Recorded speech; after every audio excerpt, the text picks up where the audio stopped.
വിഷ്ണുമൂർത്തിയുടെ ആരൂഢസ്ഥാനമായ നീലേശ്വരം കോട്ടപ്പുറം വൈകുണ്ഠ ക്ഷേത്രത്തിൽ നടന്നുവന്ന ആണ്ടുകളിയാട്ടം അരങ്ങൊഴിഞ്ഞു.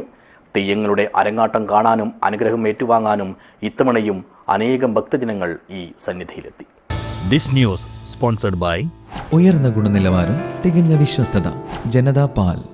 5 നാളുകളിലായാണ് ഈ വർഷവും വിഷ്ണുമൂർത്തിയുടെ ആരൂഢസ്ഥാനമായ നീലേശ്വരം കോട്ടപ്പുറത്തെ വൈകുണ്ഠ ക്ഷേത്രത്തിൽ ആണ്ടുകളിയാട്ടം കൊണ്ടാടിയത്. പള്ളിക്കര ഭഗവതി ക്ഷേത്രത്തിൽ നിന്നും ദീപവും തിരിയും കൊണ്ടുവന്നതോടുകൂടിയായിരുന്നു തെയ്യാട്ടത്തിന്റെ തുടക്കം.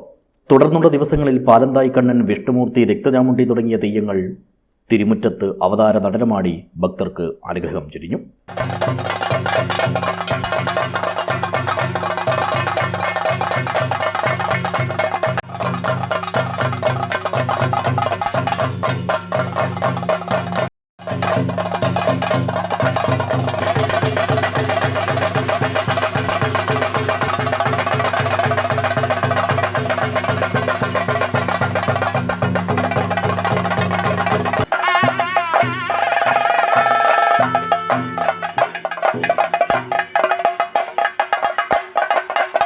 സമാപന സുദിനത്തിൽ ഇഷ്ടമൂർത്തികളുടെ ദർശന സൗഭാഗ്യം തേടിയെത്തിയ വിശ്വാസികളാൽ ഈ ക്ഷേത്രസന്നിധി അക്ഷരാർത്ഥത്തിൽ ജനസാഗരമായി മാറി.